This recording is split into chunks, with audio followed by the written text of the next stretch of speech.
You ever look back at someone you once cared deeply about and think, why did I fall so hard for that person? Not because they were evil, not because you're stupid, but because deep down you knew it wasn't right and still stayed. If that feeling stings a little, stay with me. This isn't a lecture. This is a mirror. Because almost all of us at some point fall for the wrong people. And the reason has less to do with love and more to do with psychology. Let's start with something uncomfortable but honest. We don't fall for people randomly. We fall for people who feel familiar, not safe, not healthy, familiar. If chaos feels like home, calm will feel boring. If you grew up chasing approval, distance can feel attractive. If you're used to being undervalued, breadcrumbs can feel like a feast. That's the first trap. We confuse emotional intensity with connection. The late replies, the mixed signals, the hot and cold behavior. Your brain reads that as chemistry. But really, it's uncertainty triggering your nervous system. It's not love keeping you hooked. It's dopamine. The same system behind procrastination and doom scrolling. Your mind keeps thinking, maybe this time it'll work. Maybe if I try harder. Maybe I just need to be better. And suddenly, the relationship turns into a self-improvement project where you are the one constantly fixing, waiting, and shrinking. Here's another reason we fall for the wrong people. We try to heal old wounds with new faces. If you once felt abandoned, you might chase emotionally unavailable people. If you once felt unseen, you might overgive to someone who barely notices. If you once felt powerless, you might attach to someone who keeps control. Not because you enjoy pain, but because part of you hopes, this time I'll finally get it right. This is why smart, self-aware people still end up in the same patterns. You can read all the books, watch all the videos, give advice to everyone else. But when it comes to your own heart, logic gets quiet and patterns get loud. Let's talk about self-worth for a second. Not the Instagram version, the real one. When your self-worth is low, you don't look for someone who treats you well. You look for someone who confirms how you already feel about yourself. If you secretly believe you're hard to love, you'll tolerate neglect. If you believe you need to earn affection, you'll overextend. If you believe being alone means you've failed, you'll settle fast. This is how burnout shows up in relationships.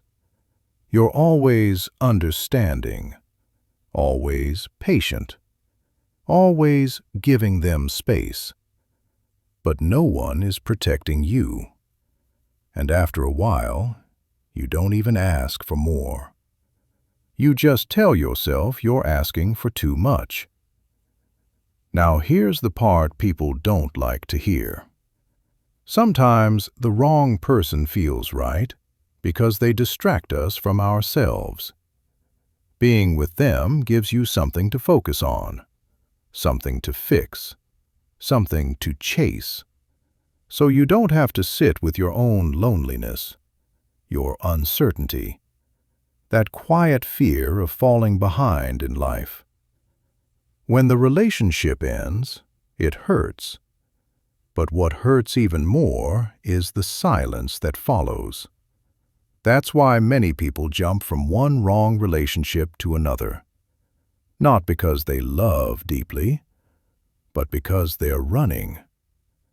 So how do you stop falling for the wrong people? Not with rules, not with walls, but with awareness. Here are a few grounded steps you can actually try. First, pay attention to how your body feels, not just your emotions.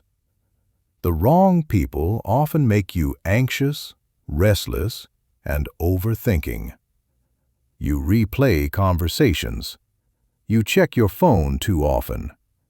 You feel like you're waiting for something. The right people don't make you chase clarity. They bring calm, not confusion. Second, stop romanticizing potential. Potential is a dangerous thing. It makes you stay for who they could be instead of who they are. Ask yourself this honestly. If nothing changed, would I still choose this?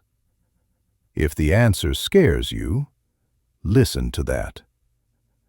Third, notice when you're abandoning yourself. Are you ignoring your needs to keep the peace? Are you afraid to speak up because they might leave? Are you shrinking your standards just to stay connected? That's not compromise. That's self-betrayal. And no relationship built on self-betrayal ever feels safe. Here's a reframe that changes everything. Love is not supposed to feel like constant effort. Growth, yes. Effort, yes. But not exhaustion. The right connection doesn't drain your life force. It adds to it. You don't need to prove your worth to someone who sees it. You don't need to compete for attention with someone who chooses you. You don't need to be less to be loved. Let's bring this home. We fall for the wrong people because we're human, because we have patterns, because we have unmet needs. But awareness breaks cycles. The moment you choose peace over intensity, clarity over chaos, self-respect over attachment, everything starts to shift. You don't need to fix your entire love life today. Just start with one small step. Tonight, ask yourself, does this connection bring out the best or the most anxious version of me? That answer is powerful. And remember, falling for the wrong people doesn't mean you're broken. It means you're learning. Let's improve together.